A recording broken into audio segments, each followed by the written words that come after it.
Hey guys, this is Pixeldan coming to you from the Mattel booth at San Diego Comic-Con, and I am here with Damon because we're going to talk about all of the new reveals for Masters of the Universe. So first of all, how's the show going for you, Damon? Oh, it's been a very busy day. Very busy day. You guys just had an amazing panel where you had some fun. We had voice actors and actors and a lot of new reveals. So yes, really exciting stuff. Yeah, we had the amazing talent still signing in our booth, and there were tears shed. There was excitement in the panel. It was just a great time. Oh my gosh, like getting to hear Cam do the I Have the Power and getting to hear Melindy do the For the Honor of Grayskull, like that's like chills inducing. I got chills. Stuff, right? I got chills just now thinking about it. It's amazing. It was incredible. Amazing. Well, let's talk about some of the new toys, because we already went through, I looked at all the stuff that was here on preview night, but we've just added some new things to the booth. I would love it if we can walk through some of the new items in here. And actually, I'll take the camera so we can kind of look at some of the toys right up in here. Now, I do want to ask you some of the questions about some of these other guys that are up here, too. Sure. Modulok looks amazing. It's so cool. And I want to bring him up specifically because he is more of like the standard Origins style, right? Based on the original toys. And one of the things I know, like last year I talked to Josh, and Josh told us at the time that the plan was still to finish the vintage toy line. Is that still kind of on track? Are we still going to do that? Absolutely.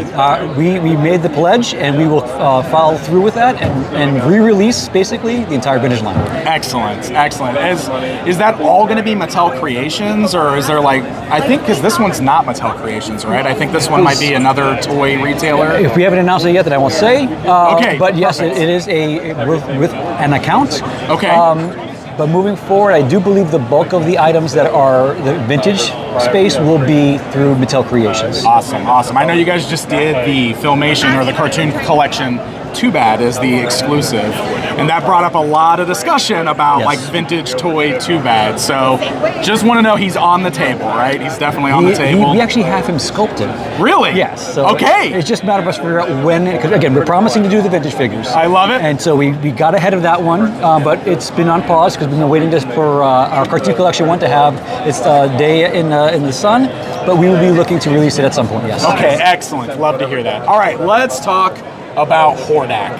This is one of the new reveals. Cartoon Collection Hordak. We are rolling into the 40th anniversary of She-Ra, correct? That is correct. It's crazy.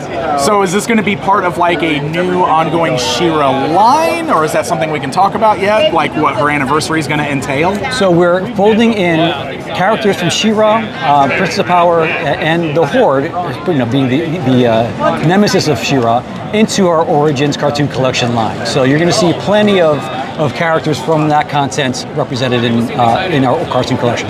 Excellent, excellent. And speaking of which, the Princess of Power is down here. It does look like it includes, like, so it's a plastic cape, right? Correct. On this one, and then the sword, and we got the shield as well, the sword to shield. Just beautiful stuff. So is this still going to fall just in the same kind of cartoon collection line? Like, will the packaging kind of represent the anniversary? I know you guys showed like a logo in the panel. So before that logo aired, and you actually can see it here in the backdrop of the vitrine, is Hordak looming over Castle Grayskull. Oh, very cool. Okay. So Roy and the team have been hard at work at creating a line look to celebrate the anniversary, and we will have a bug celebrating the anniversary with a holographic sticker, and we're leaning into the Horde invasion as the overall theme. Beautiful. Excellent. So more She-Ra and more Horde on the way, part of the cartoon collection, which is very cool. Let's move on to Masterverse, because you had some amazing reveals in here. I love the new Eternia stuff. Evelyn looks beautiful. I think that might be my favorite in here so far.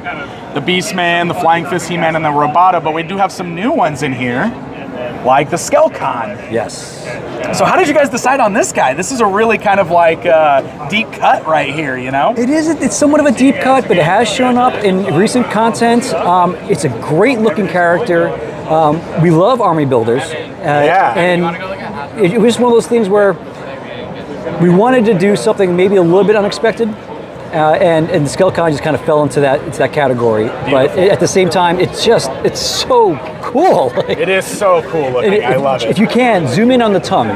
On the tongue? Because there are little skulls, like souls is what we're calling them. Souls in his mouth? Yes. That's incredible. Wow, I love it. I love the detailing on there. And then on the other side of Roboto is a new Eternia version of Fisto. And in the panel, you guys kind of talked about some of your inspirations here, like the longer hair and everything with this guy. Yeah, so Terry is a mega fan of the brand. He is a steward of the brand as well. And he dug into canon and found inspirations, whether it was the association of Fisto and Stridor and taking some of those inspirations and applying it to his headdress. Yeah. Or the potential linking to Man-at-Arms and having the mace as part of the hammer. Oh, wow. So there's a great little bits of storytelling. Again, the passion of the team shines through in figures like this because, again, Terry is a massive fan to begin with. That's awesome. And like the entire arm, it looks like, is like metal or robotic on this version of Fisto, which is a new look for him. It's like augmenting, right? Yeah. What's there already, let's what's new and what's fresh, but at the same time feels believable and within maintaining the character integrity. Still feels like the character. Exactly. Yeah, I like that. That's great. I think you guys are doing awesome with the new Eternia stuff. Like, that's been kind of my personal favorite segment of the Masterverse line. Because like exactly what you just said, I love that they're kind of like these new interpretations of the characters, but they still have roots in like the lore and like what the characters look like. So really exciting stuff. But let's talk about Turtles of Grayskull now. All right. We got some new reveals here, and the big thing that you guys kind of revealed in the panel is like almost like a new direction that's introducing more of that Snake Men element to the whole thing, right? Yeah, so we're getting into the Reptile Wars. We're getting to a new chapter in our collaboration with the Turtles. And so there are some pretty cool new versions of Snake Men who have been augmented by a venom-infused mutagen ooze. And so that King Hiss is pretty powered up. Wow. I also love his alt look as like a foot soldier. So if you think about King Hiss, right, he was disguised as a hero. He was using subterfuge to try to infiltrate the masters of the universe. So here he's infiltrating as a foot soldier. Wow. Only to reveal that he is actually King Hiss. I didn't even put that together. That's really cool. Okay, I like that. And yeah, this is the biggest King Hiss we've ever seen with like multiple arms and everything. That's pretty amazing. And so we're doing new versions of the Turtles as well here, huh? They need to be amped up. They need to be able to tackle what's now a new and powerful threat in the Snake Men. Now I understand the snake armor on the Mikey here. Yep. Okay, there we go. And you see the snake details in Donnie's hood. Oh, okay. There are eyes in the hood, and then you have on the chin guard, you have fangs coming upward. So there's some nice details there that Steve Renninger put into the figure. Very cool. I think my favorite of the batch is the mutated Ninjor, just because he's a dragon, like the dragon on his outfit. I think that's genius. Yes. That is so cool. Sam sketched that, and he did an amazing job. But this is one of the other new reveals from the panel up here. This is the Rattler, right? Yes. And so again, another one from Sam, and he wanted to, I was going to say break frame, but then I was going to say break skin, but it was taking him and almost casting aside his snake skin and revealing the bones within. It's amazing. Yeah, it's a cool detail where like it still has like obviously the long elongated neck of Rattler, but yeah, it's like his bones coming out of his snake skin. You can see his peeled back head there. And then it's all translucent and pink and blue and very colorful. It's a really rad looking figure. Oh, I'm glad you like it. We love him.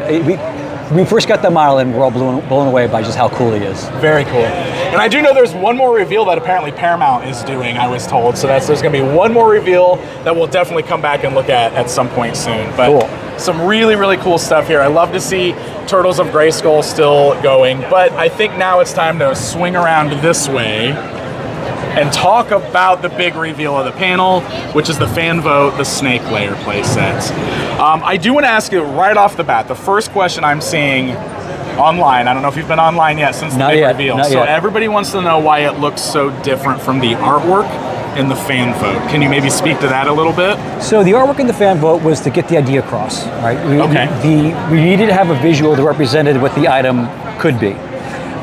Since that point, we wanted to dig back into that design and spend more time exploring what stories could be told, what's taking place from the time that it was the Snake Lair was created in Eternia, and the thought is we're bringing it forward to modern day Eternia. And so maybe they made some renovations along the way, and maybe they updated and upgraded, and maybe some areas might feel a little more weathered and whatnot. So we look at it as a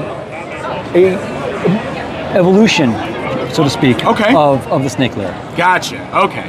And also at that time we didn't think about the rattler. The rattle trap. Rattle trap, yeah. So this was one that was like kind of a big thing in the panel you talked about, and I love it because people have already put it together, and I've seen scans from the Masters of the Universe magazine, which is where this comes from. Exactly. It's like it like shows like Cobra Khan like driving it. Exactly. Seated up here in the top. So this is a full removable vehicle, right? It is. It's a fully fledged vehicle. Rolling. There's rollers beneath it. There are, we're calling them kickstands. We haven't come up with a better name, in all honesty, to allow it to prop up into its spine mode, and then it can collapse down flat to the surface for its rover mode. That's incredible. Better names to come. Yeah, so very cool. So what are some of the fun, like, can you talk about any of like the cool action features or anything we can expect with this? Like, I started noticing some things when I was looking at this, like the little staff over here on the side. I assume this is like a trigger to open the drawbridge? That's exactly it. Feels like a very MOTU thing to do. I love that. It absolutely is. So the snake staff is the key into entering the snake lair. When you push it in, it will drop down, and we have real metal chains holding it in place. Very cool. And then I noticed like this head over here looks like it turns, and maybe that forked tongue might be a missile. That's exactly it. So that will be able to act as a sentry for the snake lair, and it rotates and can peer around the areas around the snake lair and defend it need be. Very cool. Is this cannon on top is awesome, and it feels familiar. Is that based on anything specifically, or is that a new design? I think, and this, forgive me if I don't have the details exactly correct, but I believe we started with the designs that appeared in the mini comic and then expanded upon them. Gotcha. Okay, very cool. So this is great looking on the outside. I would love to walk around and show the inside here too in this. I know I did a separate video kind of showing it already, but I wanted to talk about some of the details, like the bone Lady Slither sitting on the throne here. Is that what that is? Is that Lady Slither? That is Lady Slither. Okay. So what has happened again? What has happened from the time of Preternia to modern day Eternia? Gotcha. And so there's a story that we want to tell. Very cool. And a lot of MOTU elements in here, right? We've got an elevator, we've got a weapons rack, we've got a little control room, we've got a trap door. Like, there's a lot of those things worked in here that just makes us feel very MOTU. It's really, really fun stuff. This right here is this like sarcophagus torture chamber thing. So that the Iron Maiden also Iron Maiden. I knew there was a name for it. In the mini comic, the illustration of the mini comic. Very cool. It's off to the side, and so we wanted to make sure that we included it. Excellent. Now I know just from talking to Dylan here, like, we don't have a price point on this yet, right? We haven't announced it yet. And so tiers and all that stuff will be announced at some point soon, but August is what we're looking for the actual crowdfund to start, right? Exactly, August 5th? August 5th. Excellent. Very cool. Awesome. All right, anything else specific you wanted to mention about this? I mean, we absolutely love it. This has been a labor of love for the team. We've poured over every detail. We have some escape passages that we haven't discussed quite yet, but that will be included. But there's a great bits of storytelling all throughout. We absolutely love it.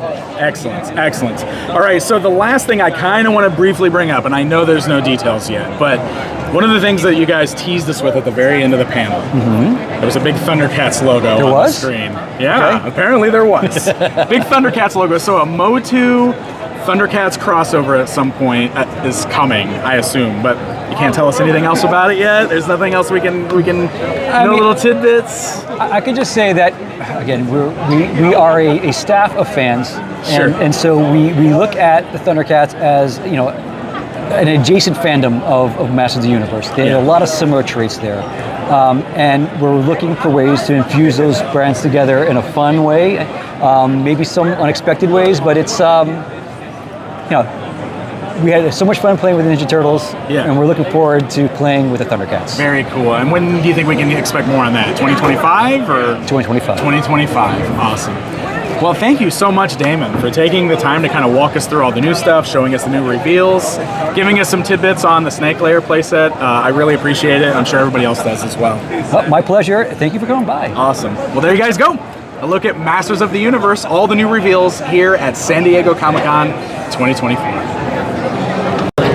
Oh wait, Damon, before we go, where's the Prince Pixlor figure? Oh, he's coming. What? He's coming! Don't look at his head. I heard him say he's coming. Yeah! Stay up to date with Pixel Dan at San Diego Comic-Con 2024. Follow Pixel Dan on YouTube, Twitter, and Instagram. Or you can support the channel through Patreon and unlock other exclusive content. Thanks for tuning in to your premier source for all things toys with Pixel Dan. See you again.